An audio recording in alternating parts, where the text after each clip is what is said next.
الحمد لله نحمده ونستعينه ونستغفره ونؤمن به ونتوكل عليه ونعوذ بالله من شرور أنفسنا ومن سيئات أعمالنا ونعوذ بالله من شرور أنفسنا ومن سيئات أعمالنا ونعوذ بالله من شرور أنفسنا ومن سيئات أعمالنا وقال سبحانه وتعالى إن الله وملائكته يصلون على النبي يا أيها الذين آمنوا صلوا عليه وسلموا تسليما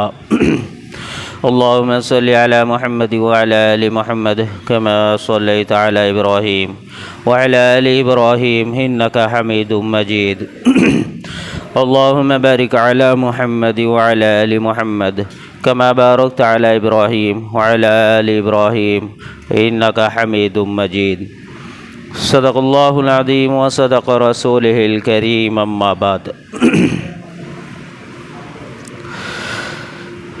محترم بزرگوں اور دوستو، اللہ تبارک و تعالی نے مخلوقات کو، انسانوں کو، تمام کل کائنات کو اپنی قدرت اور اپنی طاقت سے پیدا کر کر اللہ رب العالمین نے ہر شے اور ہر چیز کے اندر نفع اور نقصان کو اپنے علم سے جوڑ دیا ہے۔ اب جو مخلوقات ہے اور جو زمین اور آسمان کی اشیاء ہے، زمین اور آسمان ہے، ان سارے چیزوں میں نفع اور نقصان یہ سب کچھ یہ اللہ کے فضل سے جب اللہ چاہے تبھی ہے۔ اور دنیا کے مخلوقات جتنی ہیں، جو کچھ جاندار ہے وہ، جو زمین پر ہے وہ، اور جو غائب ہے وہ، ان سارے مخلوقات میں نہ طاقت ہے نہ قوت ہے کہ وہ اپنے ذات سے کوئی نفع اور نقصان کو ظاہر کر سکے، کیونکہ نفع اور نقصان کا پیدا کرنا یہ اللہ کی قدرت ہے اور یہ اللہ کے اختیار میں، چاہے وہ دن اور رات ہو، چاہے وہ ہفتے اور مہینے ہو، یا پھر چاہے وہ سال ہو، یا پھر زمین اور آسمان کے اندر کی وہ مخلوق ہو جو ہمارے ساتھ میں ہے، یا پھر وہ چیزیں ہو جو ہم استعمال کرتے ہیں۔ تو ان ساری اشیاء میں نہ خیر ہے نہ شر ہے، یہ سب کچھ اللہ کے سامنے بے حیثیت ہے اور ایک مردے کے مانند ہے۔ اللہ کی چاہت جب ہوتی ہے تو اسی کی چاہت پر آسمان سے بارش برستی ہے، اور اللہ کی جب چاہت ہوتی ہے تبھی وہ بارش انسانوں کے لیے اور زمین کی تمام مخلوقات کے لیے وہ رحمت بنتی ہے۔ اللہ کی جب چاہت ہوتی ہے تبھی اللہ پاک اس بارش سے زمین سے غلوں کو پیدا کرتا ہے، اور وہ بارش وہ غلوں کی شکل میں، نفع کی شکل میں، یا انسانوں کو دنیاوی زندگی میں آرام اور راحت کا ذریعہ بنتی ہے۔ اگر اللہ کی چاہت ان سارے چیزوں میں اس کے خلاف ہو تو بھی یہ اللہ ہی کی چاہت ہوتی ہے کہ آسمان پہ بادل نظر آئے لیکن پھر بھی اس سے بارش نہ ہو، زمین پر نظر آئے لیکن پھر بھی زمین سے وہ غلے انسانوں کے لیے پیدا نہ ہو، اور زمین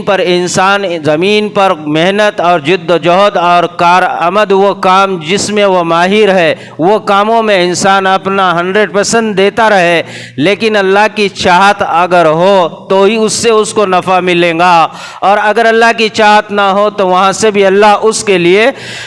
نفع کی جگہ نقصان کو نکالے گا۔ لہذا زمین کے اوپر انسانوں کے علاوہ کی مخلوقات ساری مل کر کسی ایک انسان کو اگر اپنی طاقت اور اپنی قوت سے اور اپنے علم سے، اپنے مال سے اور اپنی صلاحیتوں سے اور اپنی ساری دنیاوی اشیاء کو ساتھ لے کر ایک انسان کو اگر سب مل کر نفع پہنچانا چاہے، اور اگر اللہ نہ چاہے تو پوری دنیا مل کر اس کو نفع نہیں پہنچا سکتی۔ اور ساری دنیا مل کر کسی انسان کو نقصان پہنچانا چاہے اور ہر طرف سے اس کے لیے جال بچھائے اور ہر طرح کا اس کے لیے پلان اور تدبیریں کرے اور ہر طاقت کو اپنے ساتھ کھڑا کر دے، اور اللہ کی چاہت یہ ہو کہ اس کو نفع پہنچانا ہے، تو پھر ساری دنیا مل کر اس کو نقصان نہیں پہنچا سکتی۔ تو یہ زمین اور زمین کی مخلوقات یہ سب کی سب یہ محتاج ہے اللہ کی، اللہ کسی کا محتاج نہیں ہے۔ انسان اور جنات یہ سارے مل کر بھی زمین پر شر کو روک نہیں سکتے اور زمین پر نفع کو روک نہیں سکتے جب تک کہ اللہ کی چاہت نہ ہو۔ ہر شے اور ہر مخلوق یہ اللہ کے تابع ہے، اور ہر مخلوق یہ اللہ ہی کے حکم سے دنیاوی چیزوں کے اندر کامیابی اور ناکامیابیوں سے گزر سکتی ہے۔ یہ اللہ کی چاہت ہوتی ہے تبھی ہوتا ہے، ورنہ اللہ کے چاہت کے بغیر زمین پر کچھ نہیں ہوتا۔ مخلوقات کو پیدا کیا رب نے، اور ان کے روزی کا ذمہ بھی لیا ہے رب نے، اور انہیں زندگی دے کر ان کے زندگی کو لینے کا وعدہ بھی کیا ہے رب نے، اور موت دینے کا وعدہ کر کر پھر اس کو زندہ کرنے کا وعدہ بھی کیا ہے اللہ ہی نے۔ تو زندگی اور موت کے بیچ کی جو زندگی ہے اس سارے زندگی میں انسان کے لیے نفع، ان سارے زندگیوں میں انسانوں کے لیے کامیابیاں، اور ان ساری زندگی کے اندر انسانوں کے لیے خوشی، یہ سب کچھ اللہ ہی کی چاہت پر انسان کو نصیب ہوتی ہے۔ اور اگر اللہ کی چاہت اس کے خلاف ہو تو پھر کچھ نہیں ہوتا۔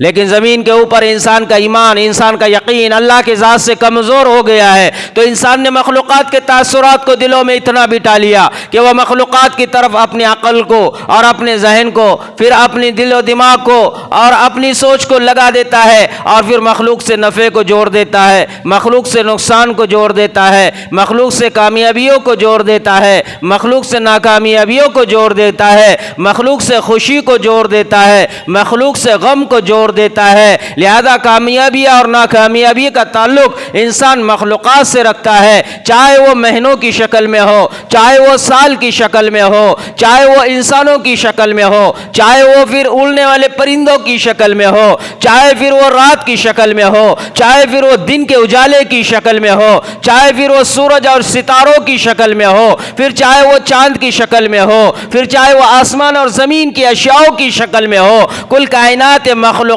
کی کوئی بھی شکل میں ہو، پھر یہ انسان کا تعلق اور ایمان اور اللہ کا یقین اس کے دل و دماغ سے گھٹ جاتا ہے، اور یہ انسان اپنے مقصد زندگی بھول جاتا ہے، تو پھر یہ انسان مخلوقات سے متاثر ہوتا ہے اور مخلوقات کے ساتھ اپنی زندگی کو جوڑ دیتا ہے۔ پھر اس کو کہیں پر کوئی نفع اور نقصان کا اگر اس کو کسی سے علم مل جائے یا پھر اس کو پتہ چل جائے تو یہ اپنے نفع اور نقصان کو مخلوق کے ساتھ جوڑ کر کہتا ہے کہ یہاں سے نفع اور نقصان ہے۔ انسان ایمان والا ہو، انسان کلمہ پڑھنے والا ہو، انسان اللہ کو رب ماننے کا دعویٰ کرنے والا ہو، اور اس کا یہ عقیدہ ہو کہ ماہ مبارک صفر کا مہینہ منحوس ہے، اس کا یہ عقیدہ ہو کہ شوال کا مہینہ منحوس ہے، اس کا یہ عقیدہ ہو کہ محرم کا مہینہ منحوس ہے، اس کا یہ عقیدہ ہو کہ زمانے کے اندر جو ہے ایک دوسرے کو بیماریوں کا لگ جانا، اور اس کا یہ عقیدہ اور یہ گمان ہو کہ مخلوقات نفع اور نقصان کے مالک ہے، اس کا یہ گمان اور یہ عقیدہ ہو کہ دنیاوی انسان جو انسان زمین پر ہے وہ، اور جو مر کر زمین سے نیچے چلے گئے وہ انسان کی مدد کے لیے یا انسان کی خوشی اور غم میں یا انسان کے ساتھ میں جڑ سکتے ہیں۔ یہ انسان کا یقین اور یہ عقیدہ ہو کہ کربلا کے اندر جو شہید ہونے والے ہیں ان لوگوں کے لیے آج بھی وہ یہ گمان اور یہ تصورات رکھتا ہے کہ اس کے لیے وہ ماتم منا کر اپنے آپ کو یوں ہی رلوا کر اور اپنے آپ کو غم میں تبدیل کر اور اپنے آپ کو ان کے نام سے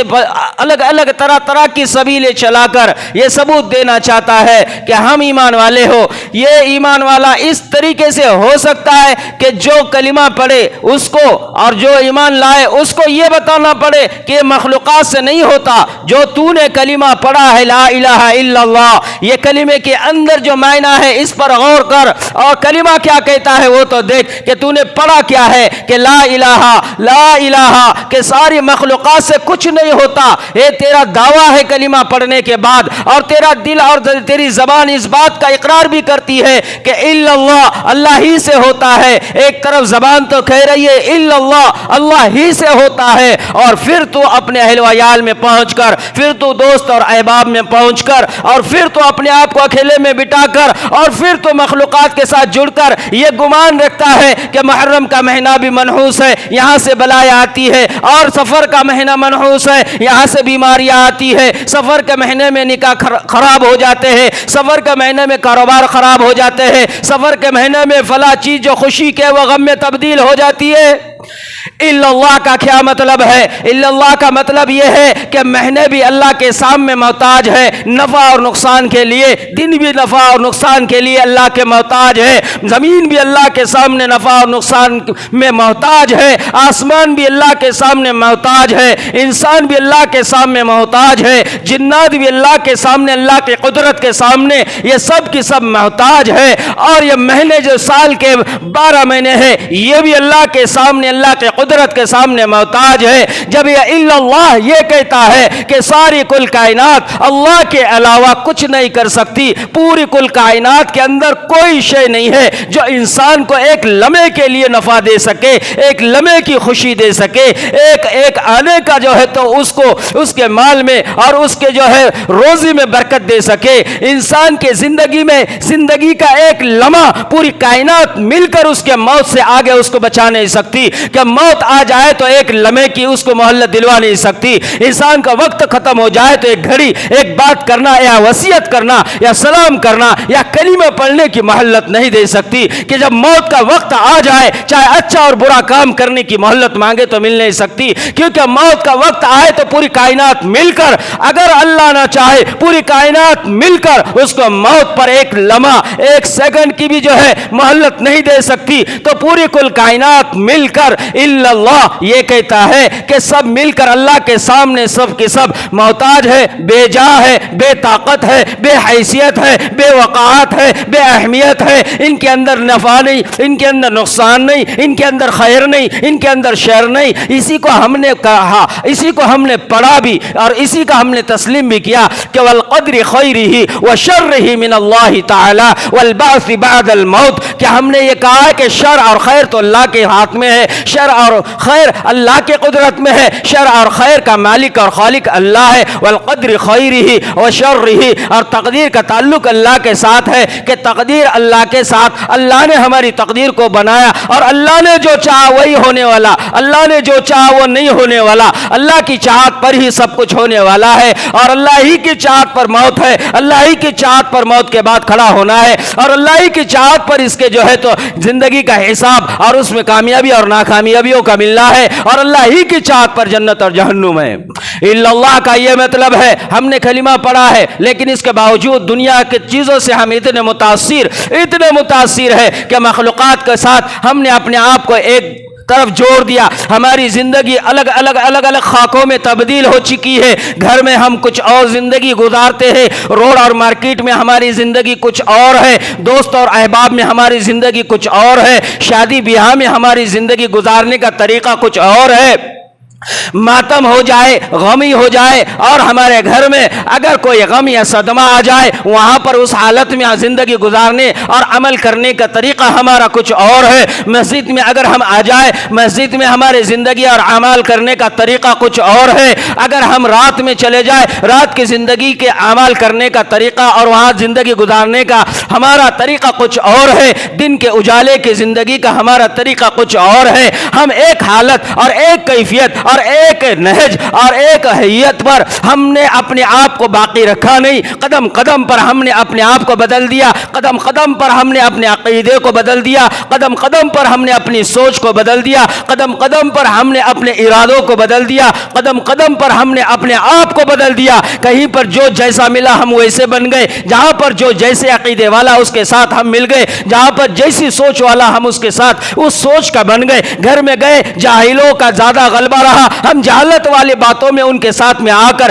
جہالت والے رسم و رواجات اور خرافات اور بدعات کو ہم نے وہاں پر وجود میں لانا. ان لوگوں نے کہا تو ہم نے بھی اپنے آپ کو اس میں تیار کیا. رسم اور رواجات, چاہے شادی ہو, چاہے میت ہو, چاہے خوشی اور غم ہو, چاہے پھر نکاح ہو, چاہے پھر بچے کی ولادت ہو, چاہے پھر گھر کے اندر کوئی خیر کا کام کرنا ہو, ہم نے وہاں پر اپنے ذات سے جیسے گھر کے اندر کے لوگوں کی عقیدے اور سوچ ہم نے بھی اپنے آپ کو وہاں پر بتلا دیا. انہی کے ساتھ جوڑ کر انہی کی طرح بننا ہے. اپنے آپ کو تیار کر دیا, تیار کیا اور اس کام میں اپنے آپ کو کھڑا بھی کیا. اور اگر کوئی اس کو کہہ دے کہ بھئی یہ طریقہ غلط ہے, یہ طریقہ سنت کے خلاف, شریعت کے خلاف, اسلام کے خلاف, نبی کے خلاف, اللہ کے خلاف, تو یہ اپنے آپ سے وہاں پر افسوس کرنے کے بجائے یہ اپنے آپ کو مسکرا کر کہے یا غصے سے کہتا ہے کیا کرے عورتیں مانتی نہیں, ہے کیا کرے گھر میں یہی ہے. گھر والوں کو اگر بتائے تو ناراض, گھر والوں کو اگر بولے تو جھگڑا, گھر والے مانتے نہیں, کیا کرے آخر کرنا ہی پڑتا ہے. یہ باتیں ایمان والے کی, یہ کلمہ پڑھنے والا ہے,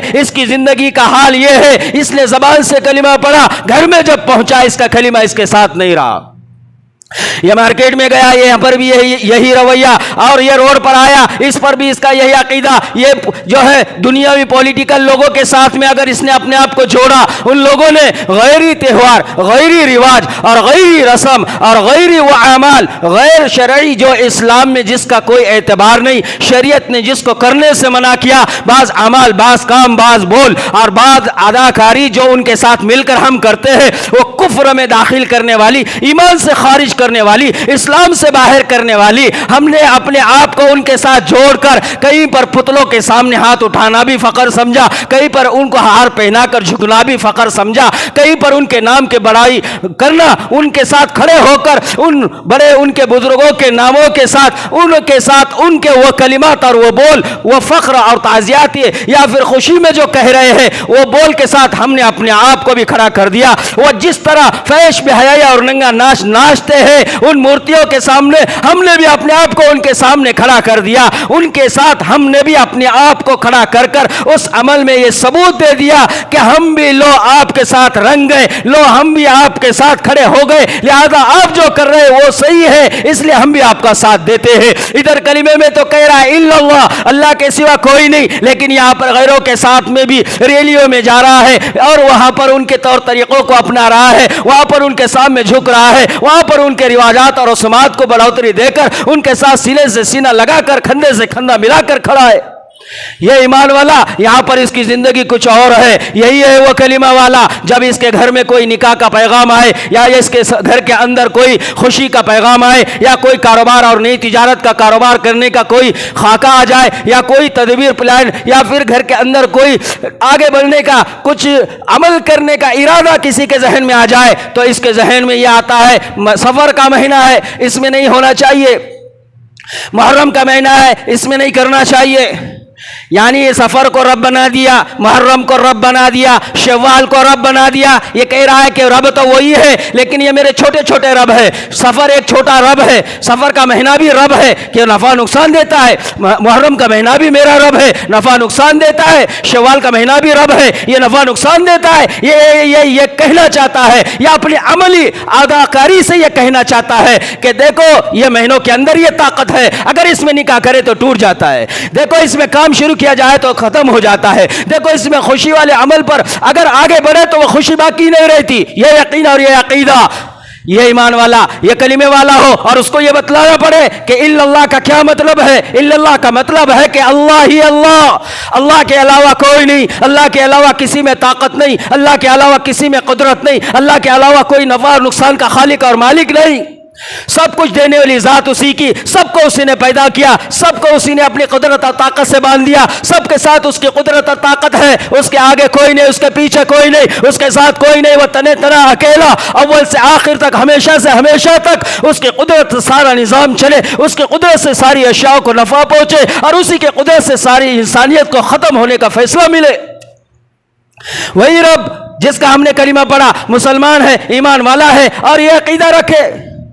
یہ تو کافر اور مشرک اور سعودی عرب کے جو لوگ تھے جاہلیت کے دور کے اندر، ان کے یہ عقیدے تھے، ان کا یہ گمان تھا، ان کی یہ سوچ تھی، اگر الو گھر کے اندر آ جائے یا الو گھر کے دروازے پر بیٹھ جائے یا الو گھر کے صحن کے اندر آ کر بیٹھ جائے، یہ سوچتے تھے، گھبراتے تھے، پریشان ہوتے تھے، یہ پرندہ منحوس ہے، یہ بیٹھ گیا گھر تباہ ہو گیا، یہ بیٹھ گیا گھر کے خوشیاں ختم ہو گئی،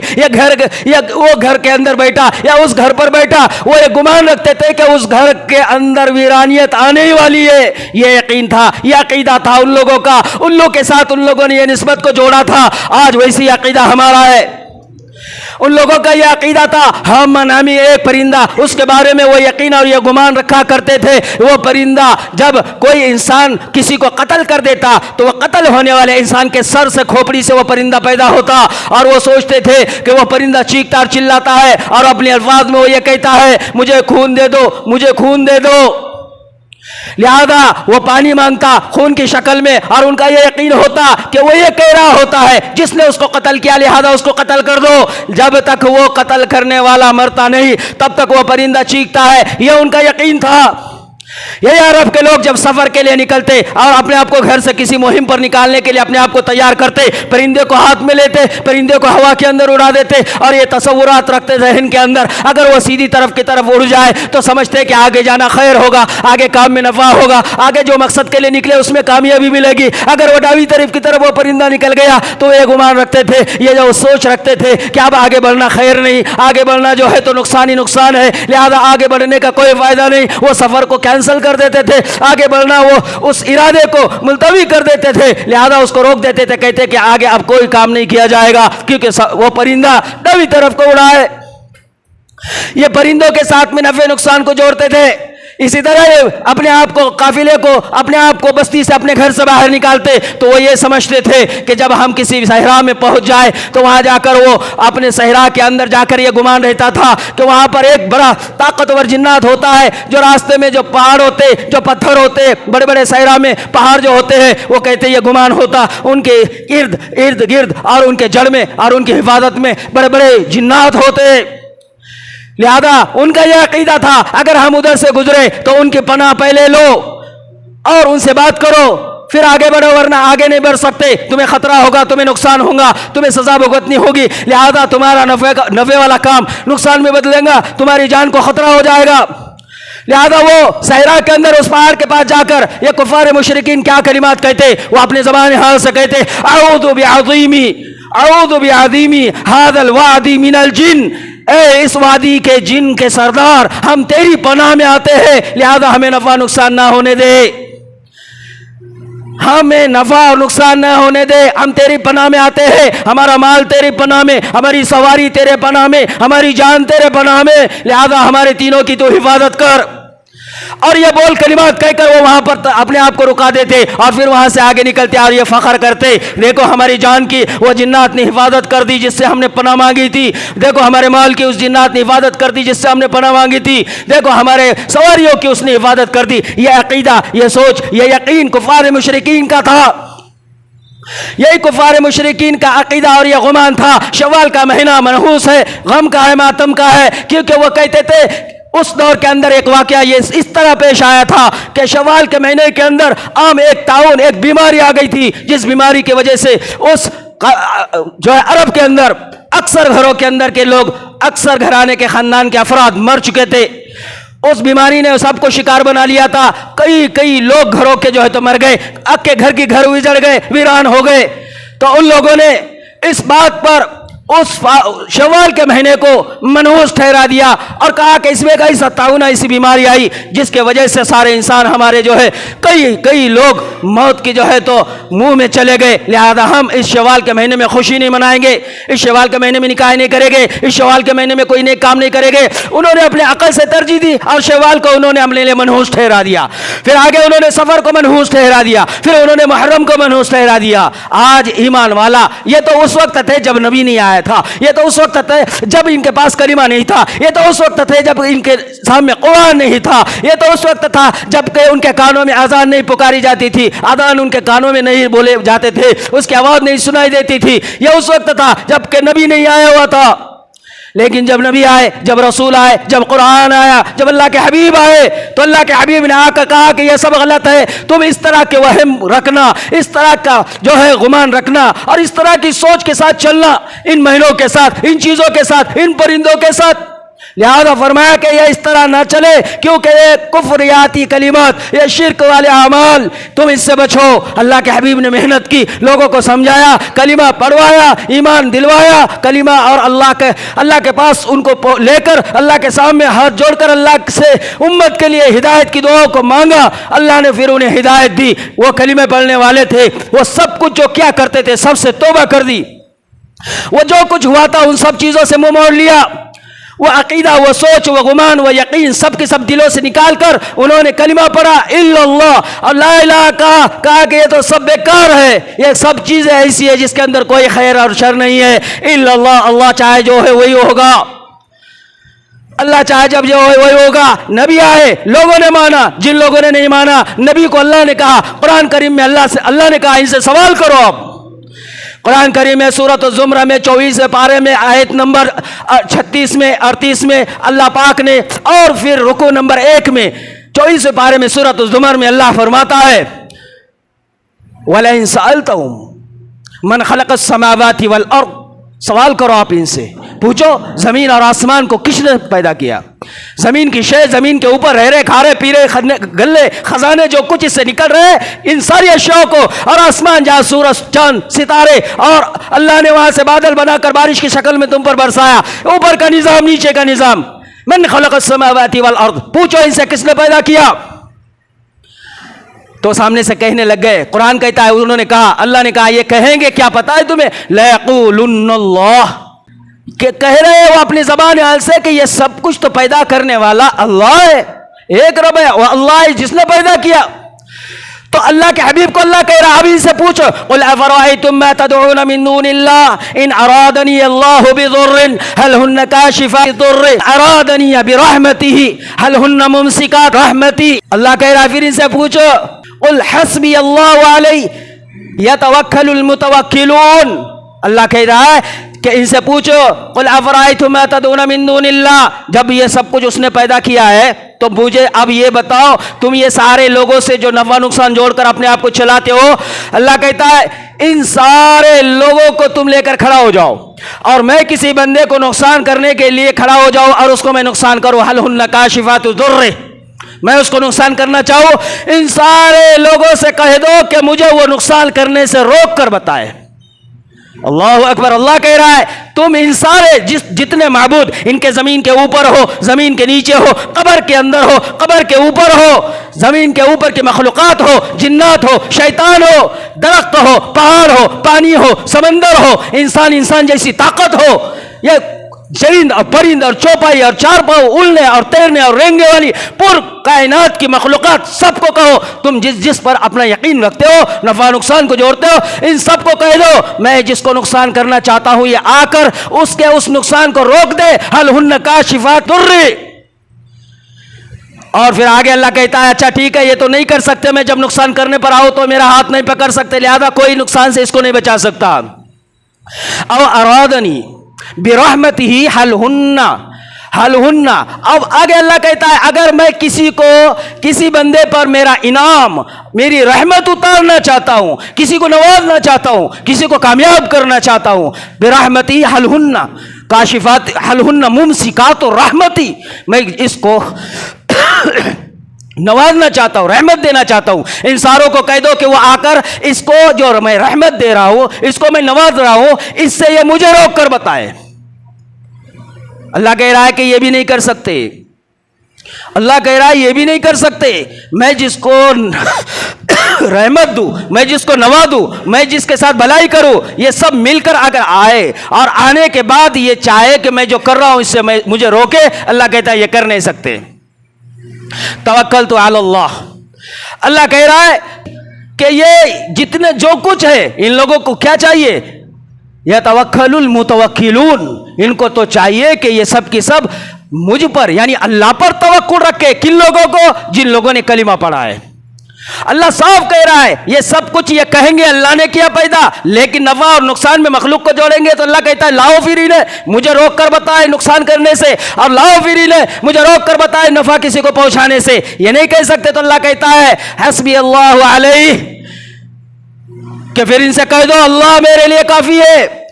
یتوکل المتوکلون، اور ان سے یہ کہہ دو پھر اللہ ہی پر میں بھروسہ اور توکل رکھتا ہوں۔ یہ ہے کلمہ پڑھنے والے کا یقین اور عقیدہ اور گمان رہنا چاہیے، اس کو کہتے کلمہ پڑھنے والے۔ اور ہم کون سا کلمہ پڑھ رہے ہمیں پتہ بھی ہے ہم نے کون سا کلمہ پڑھا ہے، اس کا ہمیں پتہ نہیں ہے، اور کلمے کے معنی اور مطالب اور حقیقت والے کلمے کو ہم نے سمجھا نہیں اور اس کو اپنے دل دماغ اور زندگی میں لیا نہیں، اس کا حال اس کا نتیجہ یہ ہے ہم نے صرف ظاہر میں مسلمانیت کو اختیار کیا ہے،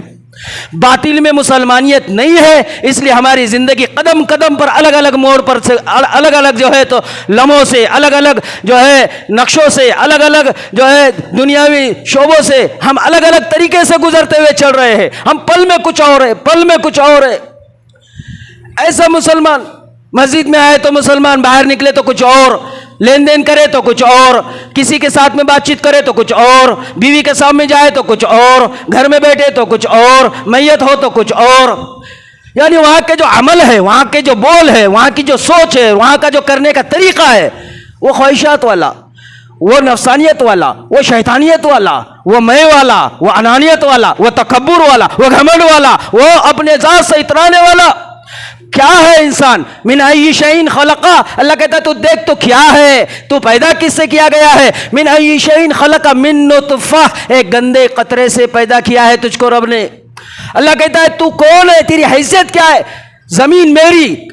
آسمان میرا، غلے میرے، خزانے میرے، زندگی دی میں نے، سانس ہوا پانی غذا سب کچھ میرا، اور تو کر کر چلے، اور تو اپنے علم میں اپنے آپ میں اپنی اشیاء کے ملنے پر اترائے۔ اللہ کہتا ہے یہ نہ کرے، اگر تو اس حالت پر مر جائے گا، تکبر کرنے والا قیامت کے دن جب کھڑا ہوگا، انسان کا پورا جسم انسان والا ہوگا، اور انسان کا پورا جسم چیٹی والا ہوگا اور سر انسان والا ہوگا۔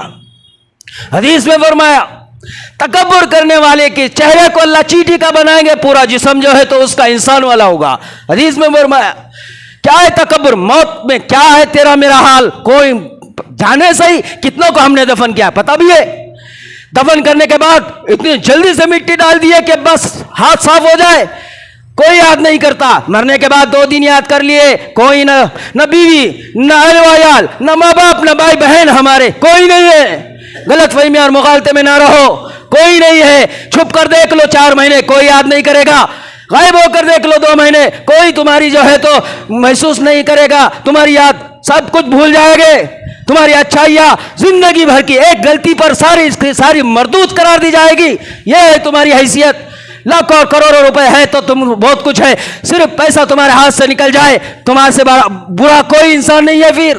تم حق اور سچ بات بولنے والے بن جاؤ، دیکھو سارے لوگ تمہارے دشمن، تمہاری وقات کوئی نہیں، حیثیت کوئی نہیں، مقام کوئی نہیں، دفن کرنے پر جائے تو سارے لوگ اپنے ہاتھوں سے دفن کر دے، کوئی کھڑے رہنے تیار نہیں، کوئی ایک رات سونے ہمارے ساتھ تیار نہیں، یہ ہماری حیثیت، گھر میں کوئی رکھنے تیار نہیں، کتنے بھی بڑے ہو ہم تو رمخا، ہماری کوئی حیثیت نہیں ہے، کتنوں کو ہم نے دفنایا، پتہ بھی ہے ہمیں بھی دفنایا جائے گا، ہمارے ساتھ آئے گا الا اللہ کلمہ، اس لیے وہ کلمے کے مقصد کو سمجھ کر اس اعتبار سے زندگی گزارو، یہ سفر کے مہینے میں یہ سب چیزوں کو دل و دماغ سے نکالو، اور اپنے آپ کو اپنے دماغ کو سوچو اور سمجھو کہ ایک طرز اور ایک نہج اور ایک ہی حیبت میں حیت میں ہم اپنے آپ کی زندگی کلمے والی گزارے، مسجد سے لے کر گھر تک، گھر سے لے کر کاروبار تک، اور کاروبار سے لے کر پھر مسجد تک، ہم اپنے ہر کام میں ہر عمل میں ہر قدم میں ہم شریعت سنت اور نبوی طریقے کو ترجیح دے، قرآن اور حدیث کو ترجیح دے، ورنہ دشمنوں نے تو جال بچایا ہوا ہے۔ جس طرح ہم کبوتر کو پکڑتے ہیں اس کے کلر کی وجہ سے، جس طرح سے ہم طوطے کو پکڑتے ہیں اس کے کلر کی وجہ سے، جس طرح ہم پرندوں کو پکڑتے ہیں اس کے کلر اور اس کی پہچان کی وجہ سے، ایسے ہم نے ظاہر میں اگر اپنے آپ کو مسلمان بنا کر چلا ہے تو میرے بھائیوں ایسی جال بچایا گیا ہے ہمارے لیے، ایسی جو ہے تو ہمارے خلاف تدابیر پلانیں ہو گئی ہے۔ اگر ان لوگوں نے سمجھ لیا کہ یہ سر پر ٹوپی اور سر پر اس کے جو ہے تو ٹوپی ہے اور چہرے پر داڑھی ہے اور اس کا حیت والا حصہ جو پورے جسم جو ہے اس کا جو مسلمانیت والا ہے، کپڑے اس کے مسلمانیت والے ہیں، تو اب اچک کر یا آگے بڑھ کر ہم پر ظلم کرنے کے لیے تیار ہے۔ قرآن کہتا ہے اگر تم اس وقت چاہتے ہو تمہیں میری مدد ملے، اندر سے تم مسلمان ہونا ضروری ہے۔